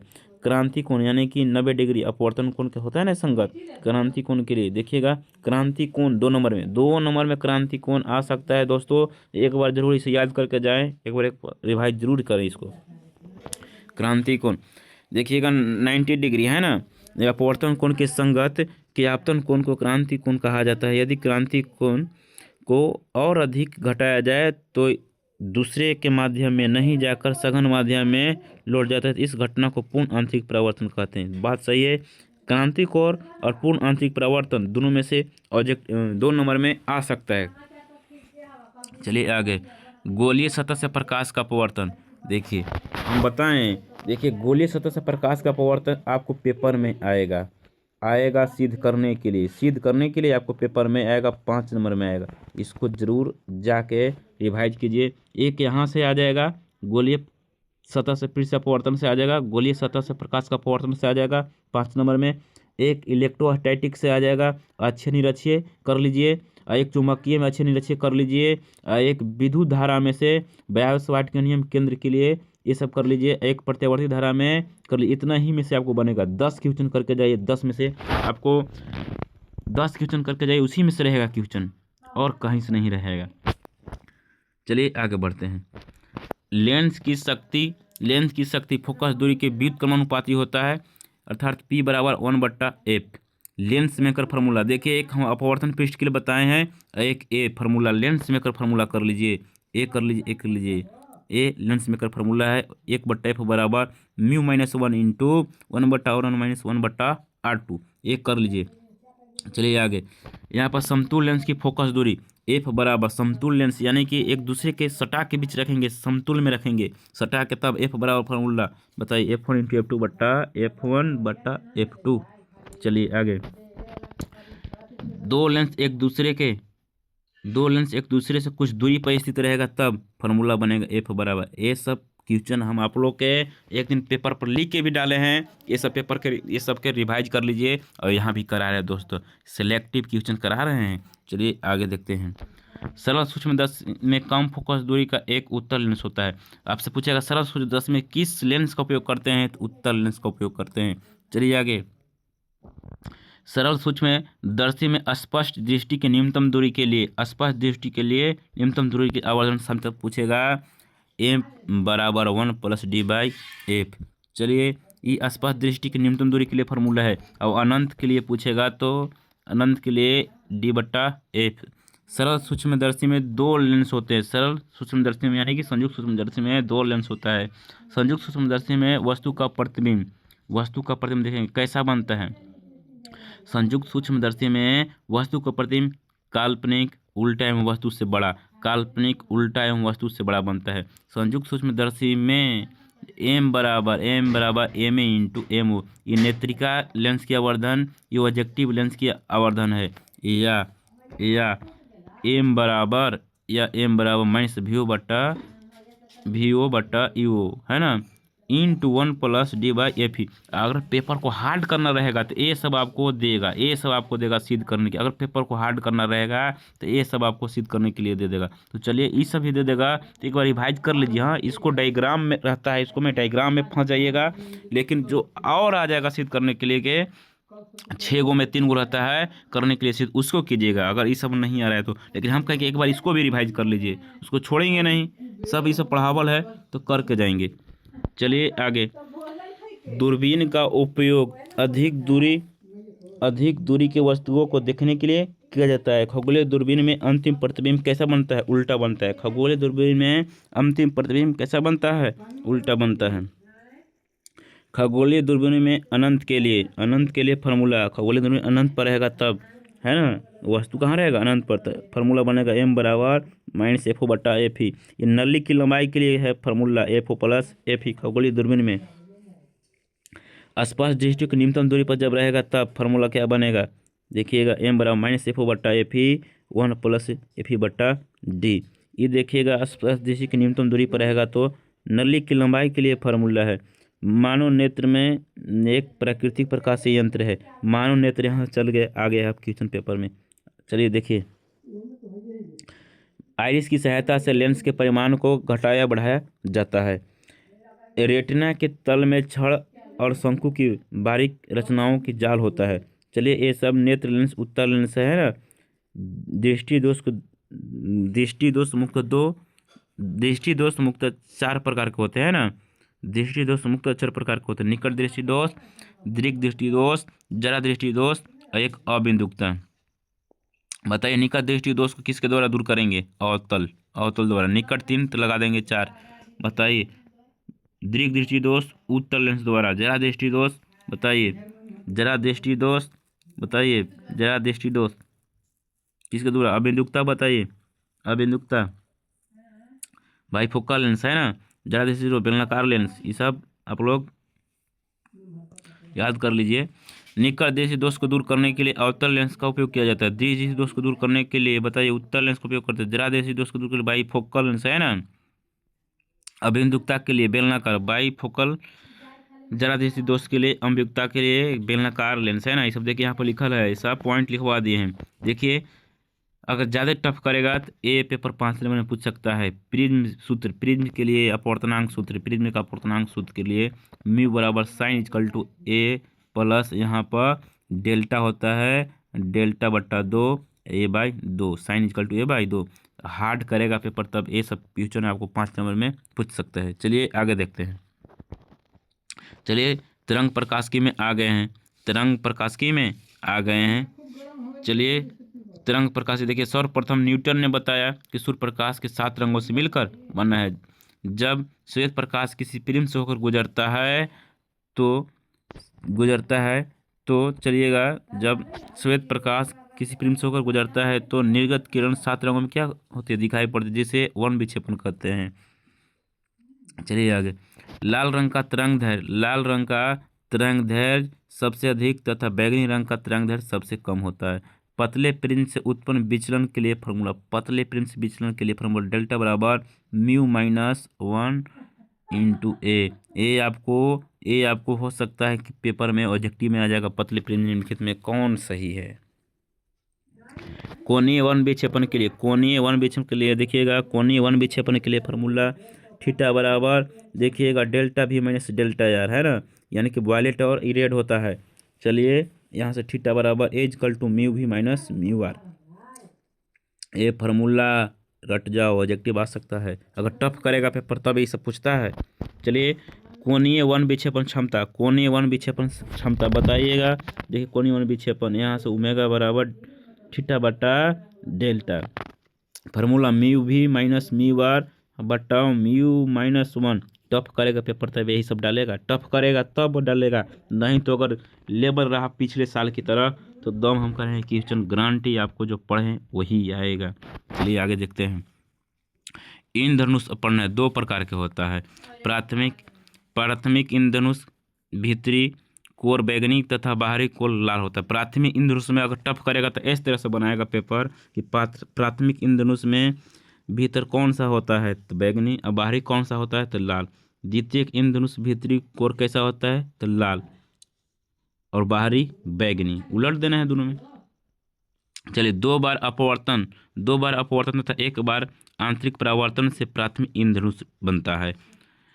2 बार क्या होगा, 2 बार अपवर्तन तथा 1 बार आंतरिक पूर्व परावर्तन, तो उसी को हम बोलते हैं प्राथमिक इंद्रधनुष। और 2 बार परावर्तन और 2 ही बार क्या होगा आंतरिक परावर्तन, तो उसे द्वितीयक इंद्रधनुष कहते हैं। चलिए आगे। 1 प्रकाश वर्ष बराबर 9.46 गुने है ना 10⁻15 मीटर। प्रकाश के कणिका सिद्धांत का प्रतिपादन न्यूटन ने 1675 ईस्वी में किया था। कब किया था बताइए, 1675 ईस्वी में कण बताए थे, यानी कि प्रकाश को कण किसने बताया था तो न्यूटन। कब, 1675 ईस्वी में। चलिए आगे। हाइगेंस के तरंग सिद्धांत का प्रतिपादन 1678 ईस्वी में किए थे। हाइगेंस ने तरंग सिद्धांत का प्रतिपादन 1678 ईस्वी में किए थे। देखिएगा यहाँ पर लेमडा पथांतर के लिए कलांतर 2 पाई होना चाहिए। कितना हो जाइएगा, यानी कि समगुणज होना चाहिए पथांतर किसके लिए, रचनात्मक व्यतिकरण के लिए ना। चलिए आगे देखिए। फ्रेनेल के दृक्-प्रिंज के तरंग दैर्घ्य का मापन, यानी कि बीटा बराबर पूछेगा, बीटा बराबर यानी कि फ्रिंज की चौड़ाई का व्यंजक लेमडा डी बट्टा स्मॉल डी, लेमडा डी बट्टा लेमडा कैपिटल डी बट्टा स्मॉल डी, लेमडा बराबर बीटा डी बट्टा डी, है ना, ऐसे ही पूछ सकता है। चलिए आगे। बूस्टर का नियम पढ़ लीजिए। बूस्टर का नियम म्यू बराबर 10 IP, म्यू बराबर 10 IP। इसको 2 नंबर भी पूछ सकता है, 2 नंबर में पूछ सकते। बूस्टर के नियम से आप क्या समझते हैं ना। चलिए आगे देखिए। आगे हम लोग मॉडर्न फिजिक्स में आगे विकिरण तथा द्रव्य की दैथी प्रकृति, है ना। देखिए बहुत बड़ा दंगल चलने वाला, अभी भी हम लोग के बीच कम से कम अभी 20 पेज पढ़ना है ना, 20 पेज और पढ़ना है इसको में। चलिए 20 पेज और देखते हैं। चलिए आगे चलिए देखते हैं। प्रकाश विद्युत धारा प्रकाश द्वारा उत्सर्जित इलेक्ट्रॉन को प्रकाश इलेक्ट्रॉन तथा उत्पन्न धारा को प्रकाश विद्युत धारा कहते हैं। उसके बाद चलिए आगे। प्रकाश विद्युत प्रभाव आपतित प्रकाश की आवृत्ति पर निर्भर नहीं करता है। आपतित प्रकाश की आवृत्ति पर निर्भर नहीं करता। उत्सर्जित प्रकाश इलेक्ट्रॉन की अधिकतम ऊर्जा E के बराबर है ना, यहाँ पर है। और देहली तरंग बराबर यहाँ पर है। देहली तरंग बराबर देखिएगा होता है लेमडा नोट बराबर C बट्टा न्यू नोट, है ना, न्यू नोट। देहली तरंग दैर्घ्य बराबर देखिएगा प्रत्येक फोटोन की ऊर्जा E विकिरण की आवृत्ति न्यू के क्या होती है अनुपात, E बराबर न्यू। यहाँ से ऊर्जा आ जाएगा, यहाँ से E बराबर H न्यू। आगे अगर ज़्यादा टफ करेगा तो E बराबर क्या आ जाएगा H न्यू, और न्यू के जगह पर C बाई लेमडा, तो H बाई लेमडा फार्मूला। चलिएगा H क्या है, प्लांक कांस्टेंट होता है, प्लांक नियतांक। तो H का मान 6.625 गुने 10⁻34 जूल सेकेंड। उसके बाद आइंस्टीन का प्रकाश विद्युत समीकरण, 5 नंबर में अगर यहाँ से आएगा तो ये भी आने का संभावना है। 1/2 mv² बराबर H into new minus new note होगा ना, ये फार्मूला है। चलिए डी ब्रोगली के द्रव तरंग का अनुसार तरंग दैर्घ्य का व्यंजक पूछेगा, लेमडा बराबर है ना, लेमडा बराबर यहाँ से देखिएगा H/√2mE। चलिए आगे देखते हैं। लेमडा बराबर यही फार्मूला देखिएगा, ऑब्जेक्टिव में कभी डाल दिया जाएगा। ये भी फार्मूला आपको देख लेना है और ये भी फार्मूला देख लेना है। चलिए ये फार्मूला आप लोग को तीनों देखना है, या करके जो लिखा हुआ है ना ये सब। देखिए द्रव तरंग का वेग प्रकाश के वेग से क्या होता है, अधिक होता है। द्रव तरंग के सिद्धांत का प्रायोगिक सत्यापन सन 1927 में डेविस तथा जर्मन नामक वैज्ञानिक ने किया था। यानी कि आपको द्रव तरंग है उसको कण के रूप में पूछा, किसने दिया था, डेविस तथा जर्मन ने दिया था 1987 में। देखिए निरोधी विभव है, यहाँ से निरोधी विभव बराबर अगर पूछ लेगा तो निरोधी विभव किसे कहते हैं। देखिए मॉडर्न फिजिक्स पढ़े होंगे, मॉडर्न फिजिक्स बहुत आपको कम पढ़ना है ज़्यादा नंबर देता है। निरोधी विभव किसे कहते हैं बताइए, आप लोग बताइए निरोधी विभव क्या है, किसे कहते हैं। सुनिए परिभाषा इसको क्या कहता है। वह मानक विभव जो अधिकतम गतिज ऊर्जा वाले इलेक्ट्रॉन को एनोड प्लेट पर जाने से रोक देता है, निरोधी विभव कहलाता है। अरे आएगा पेपर में 2 नंबर में आएगा लिखने के लिए। चलिए आगे, वर्क फंक्शन है। वर्क फंक्शन का फार्मूला फाई बराबर होता है एच न्यू नोट। फाई बराबर एच न्यू नोट, फाई बराबर एच न्यू नोट। चलिए इसको परिभाषा कोई बताएगा, कार्य फंक्शन के फार्मूला परिभाषा। वह बताइए, वह न्यूनतम ऊर्जा है ना, वो है ना, वह न्यूनतम मान है ना, इसको परिभाषा बनाइए। वह न्यूनतम मान जो किसी धातु के प्लेट से मुक्त इलेक्ट्रॉन से होने के लिए आवश्यकता होती है, वर्क फंक्शन कहलाता है। फाई बराबर एच न्यू नोट। फोटो विद्युत धारा प्रकाश की तीव्रता के समानुपाती होता है ना, यानी कि फोटोन है ना, प्रकाश की तीव्रता क्या होती है, समानुपाती होती है। चलिए परमाणु देखते हैं। प्रत्येक तत्व सूक्ष्म कण को परमाणु कहते हैं। प्रत्येक सूक्ष्म कण को परमाणु कहते हैं। एक ही तत्व के सभी परमाणु परस्पर समान होते हैं, और भिन्न भिन्न तत्वों के परमाणु भिन्न भिन्न होते हैं, है ना। ये सब आप लोग पढ़े होंगे। इलेक्ट्रॉन की खोज 1897 से जे टॉमसन ने किया था। बैकलर ने रेडियो एक्टिव का क्या किया था, खोज किया था। परमाणु का आकार लगभग कितना होता है, 10⁻⁻10 मीटर की होती है। परमाणु की अगर त्रिज्या पूछेगा तो 10⁻⁻10 मीटर की होती है। चलिए नाभिक की त्रिज्या बताइए आप लोग कमेंट बॉक्स में। अधिकांश अल्फा कण बिना अपने मार्ग से विचलित हुए क्या होते हैं, सीधे निकल जाते हैं। अल्फा कण का जब रदरफोर्ड का प्रयोग किया गया था प्रकीर्णन के बारे में, तो बताया गया था कि अधिकांश अल्फा कण बिना विचलित सीधे निकल जाती है, जिसे बताया गया है परमाणु का अधिकांश भाग खोखला है। कुछ अल्फा कण छोटे छोटे कणों पर क्या होती है, विक्षेपित हो जाते हैं, यानी कुछ अल्फा कण है विक्षेपित होकर मुड़ जाते हैं। चलिए आगे, परमाणु के समस्त धनावेश लगभग समस्त द्रव्यमान परमाणु के अंदर बहुत छोटे गोले के समस्त केंद्रीय भाग में नाभिक होता है, यानी कि जो समस्त केंद्रीय भाग में होता है उसे नाभिक कहते हैं। नाभिक की त्रिज्या 10⁻⁻15 मीटर की होती है। ये फार्मूला में परमाणु की त्रिज्या नाभिक त्रिज्या हो सकता है ऑब्जेक्टिव आ जाएगा। परमाणु में कुल ऋण आवेश नाभिक के धन आवेश के बराबर होता है। इलेक्ट्रॉन केवल उन्हीं कक्षाओं में घूमेगा, बोर-बरी के अनुसार केवल इलेक्ट्रॉन उन्हीं कक्षाओं में घूमेगा जिनका कोणीय संवेग क्या होता था, h/2π। चाहे इसको NH/2π भी आ जाएगा, NH/2π, है ना। यानी क्या है, कक्षाओं की संख्या h प्लांक कांस्टेंट 2π, है ना। चलिए आगे, चलिए बोर का परमाणु मॉडल है ना, आधुनिक फिजिक्स का मूल आधार। देखिएगा बोर का परमाणु मॉडल 1922 ईस्वी में नोबेल पुरस्कार से सम्मानित किया गया था। इसको बाद में परमाणु मॉडल के बारे में बताए थे, तो 1922 में इनको क्या मिला था, नोबेल पुरस्कार। चलिए हाइड्रोजन स्पेक्ट्रम की विविध अध्ययन बामर ने किया था। बामर वैज्ञानिक नाम है। देखिए बामर के अनुसार बामर श्रेणी सभी रेखाओं का तरंग दैर्ध्य, इसके लिए इसे यहाँ से 1/r बराबर r इक्वल टू 1/n1 के स्क्वायर माइनस 1/n2 के स्क्वायर। चलिए आगे, बामर श्रेणी कुछ रेखाएं स्पेक्ट्रम अदृश्य भाग में प्राप्त हुई जो निम्न है। अदृश्य भाग में जो प्राप्त हुई वो निम्न है। देखिएगा आपसे पूछेगा लाइमन श्रेणी किस भाग में मिलती है, किस भाग में प्राप्त होती है, पराबैंगनी भाग में। बामर श्रेणी बताइए अवरक्त भाग में। पाचन श्रेणी अवरक्त भाग में। ब्रैकेट श्रेणी अवरक्त भाग में। फुंड श्रेणी अवरक्त भाग में। देखिए पराबैंगनी भाग में लाइमन श्रेणी मिल रही है ना, ये सब अवरक्त भाग में। आपसे पूछेगा कौन सा श्रेणी है जिसे हम दृश्य भाग में देख सकते हैं, यानी कि देख सकते हैं, दृश्य भाग में मिलती है यानी कि देख सकते हैं, तो बामर श्रेणी को। कौन सा श्रेणी के, बामर श्रेणी को। आगे चलिए देखते हैं, स्पेक्ट्रम रेखाओं को बढ़ाने पर रेखाओं का तरंग दैर्ध्य क्या होता है, बढ़ता है। ये देखिएगा रेखाओं को बढ़ाइएगा तो बढ़ेगा। चलिए आगे देखिएगा, फुंड है, ब्रैकेट है, बामर है, पहचान है ना, ये सब। लेजर का आविष्कार 1960 ईस्वी में किया था। लेजर का आविष्कार कब हुआ था, 1960 ईस्वी में। लेजर किरण कैसा होता है, एक वर्णिक किरण होता है। लेजर लाइट में अगर एक वर्णिक होता है, अगर उसे एक लाइट लीजिएगा तो एक हरा तो लाल तो लाल, इस तरह से होता है।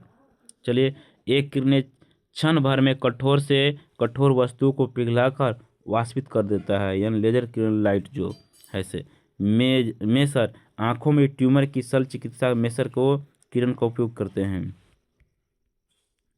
चलिए नाभिक, नाभिक क्या है देखिए, नाभिक यहाँ से देखिएगा, नाभिक की त्रिज्या 10⁻⁻15 मीटर की होती है। परमाणु की त्रिज्या 10⁻10 मीटर की होती है। प्रोटॉन का द्रव्यमान इलेक्ट्रॉन के द्रव्यमान की तुलना में लगभग 1800 कितना 36 गुना होता है, 1836 गुना होता है। रेडियो एक्टिव किरणें का आविष्कार फ्रांसीसी वैज्ञानिक बेकलर 1896 ईस्वी में किया था। अल्फा किरणें एक किरण धनावेशित कणों से मिलकर बनी होती हैं। चलिए अल्फा और बीटा किरणें के आपको वहाँ पर आ जाएगा चुन के, अल्फा कण कैसा कण है, धनावेशित कण है, बीटा कण कैसा कण है, ऋणावेशित कण है। गुण आ जाएगा लिखने के, अल्फा बीटा के गुण बताइए, चाहे अंतर दे दिया है ना, 2 नंबर में दे सकता है या ऑब्जेक्टिव में डाल देगा। चलिए बीटा किरण कैसा है, ऋणावेशित कण है, अल्फा कण एक धनावेशित कण है। चलिए आगे बढ़ते हैं। बीटा किरणों का भेदन क्षमता अल्फा किरणों से की अपेक्षा 100 गुना अधिक होती है। अल्फा की तुलना में बीटा की भेदन क्षमता सबसे अधिक होती है। गामा किरण की भेदन क्षमता सबसे अधिक होती है, और सबसे अधिक पूछेगा तो गामा किरण का माना, बीटा किरण की अपेक्षा बहुत अधिक होती है गामा किरण का। चलिए आगे देखते हैं। परमाणु के इलेक्ट्रॉन पर आवेश, देखिए परमाणु के इलेक्ट्रॉन पर आवेश -1.6 गुने 10⁻−19 कूलम होता है। देखिए रेडियो एक्टिव विघटन के नियम, या इसी को बोलते हैं सोडी का इक्वेशन, सोडी इक्वेशन है ना। देखिए यहाँ पर सोडी इक्वेशन है, यहाँ पर डीएन परमाणुओं के क्या होता है, विघटन हो जाता है।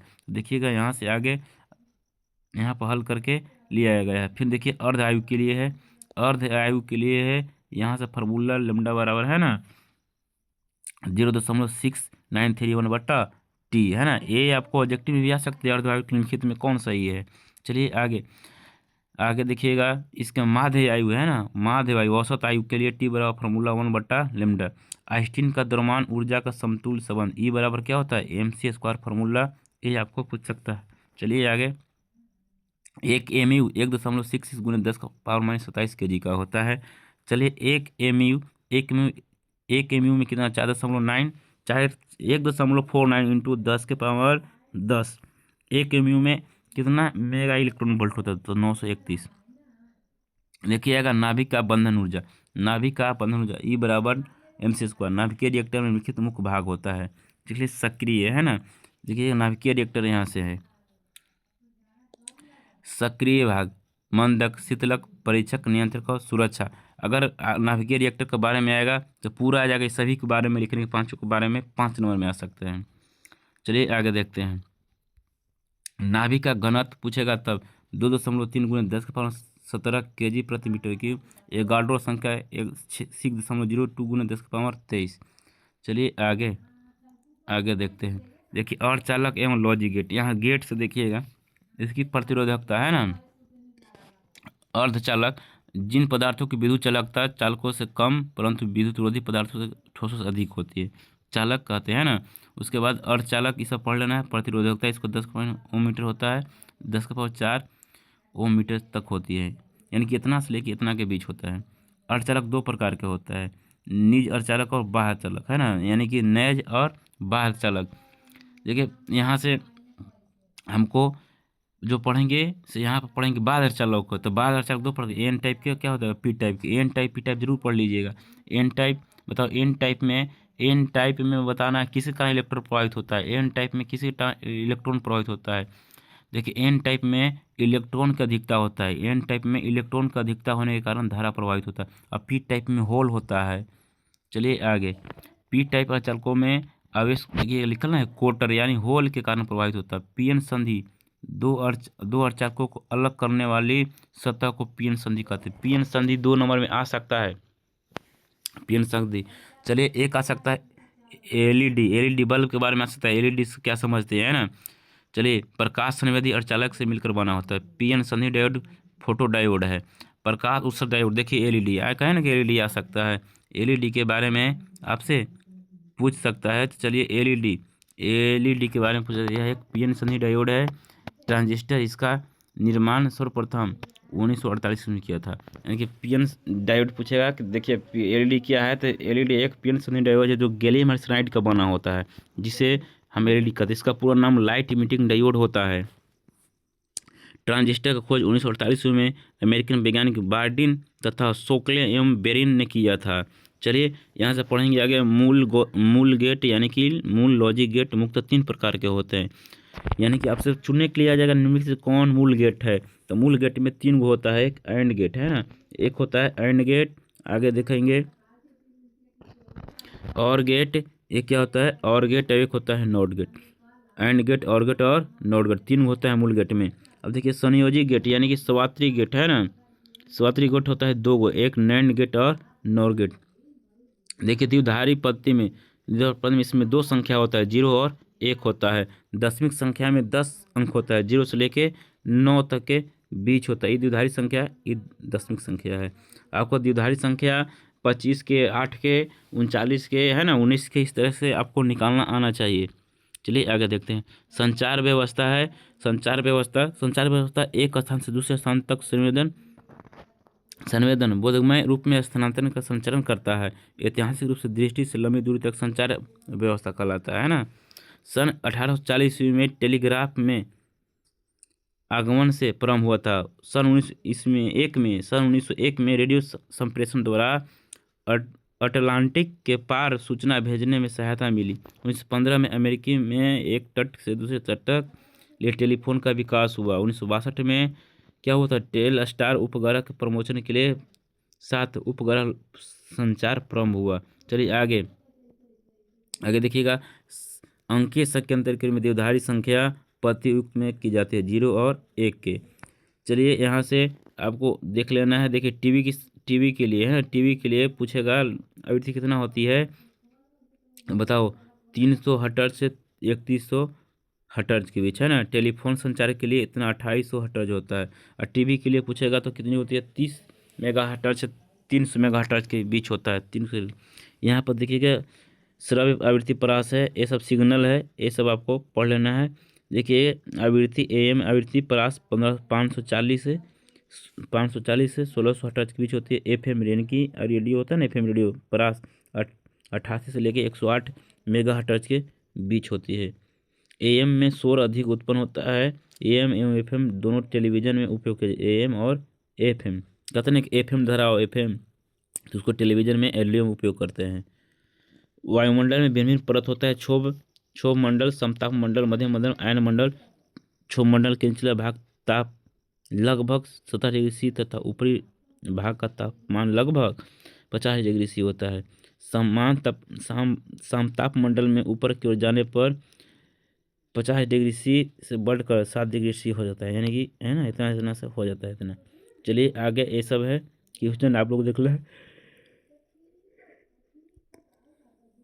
मॉड्यूलन 3 प्रकार का होता है, आयन मॉड्यूलन, कला मॉड्यूलन और आवृत्ति मॉड्यूलेशन। आपको देख लेना है सर। मॉड्यूलन तरंगों का मॉड्यूल वाहक तरंगों में होता है मोडेम मॉड्यूलन तथा वी मॉड्यूलन, दोनों में देख लेना है अंतर। चलिए आपको ये रहा क्वेश्चन, कैसा रहा बताइए आप लोग का, कैसा रहा जो हम जो कराएं इसको देना है कमेंट बॉक्स में। अगर अच्छा लगेगा तो ज़रूर इसमें आपको माता रानी का नाम लेना है नीचे कमेंट बॉक्स में। तो चलिए इसका हम द इंडी लिखते हैं ना, द इंडी लिखते हैं। आपको बहुत अच्छा पेपर हम कराए हैं, शॉर्ट रिवीजन कराए हैं। ये नहीं कि हम पूरा आपको सिलेबस करवा दें, शॉर्ट रिवीजन करवाए हैं। जो यहाँ से आपको ऑब्जेक्टिव और सब्जेक्टिव हम आपको फोकस करवाए हैं, जो आपको पेपर में आ सकता है। तो आप लोग ज़रूर इसे देखिए और सभी दोस्तों के पास शेयर करें। और मात्र 5 नंबर में आपसे अगर पूछना है कि 5 नंबर में क्या करें, तो देखिए प्रकाश है, एक लेंस मेकर, एक अपवर्तन सूत्र। लेंस मेकर, एक अपवर्तन सूत्र, एक डी दूरी के लिए तीनों को रिवाइज कर लीजिए। इलेक्ट्रोस्टैटिक से अक्षीय निरक्षीय, एक समांतर, एक यौगिक प्रवृत्ता के लिए, एक गॉस प्रमेय साइड से इसको कर लीजिए। इतना कर लेना है। और उसके बाद अगर आएगा वेव ऑप्टिक्स में कीजिएगा। वेव ऑप्टिक्स में तो आपको कर लेना है अपवर्तन और परावर्तन के लिए, इसको कर लीजिए। और इसके बाद मॉडर्न में जाते हैं तो मॉडर्न में आपको कर लेना है आइंस्टीन इक्वेशन के लिए, और एक हाइड्रोजन परमाणु के लिए बोर-बरी के सिद्धांत से कुल ऊर्जा का व्यंजक या परमाणु त्रिज्या का व्यंजक। इतना से ज़्यादा नहीं जाएगा, वीडियो में हम बात बोल दे रहे हैं, इतना से ज़्यादा क्वेश्चन 5 नंबर में नहीं बनेगा तो नहीं बनेगा। चलिए जय हिंद दोस्तों, चलते हैं।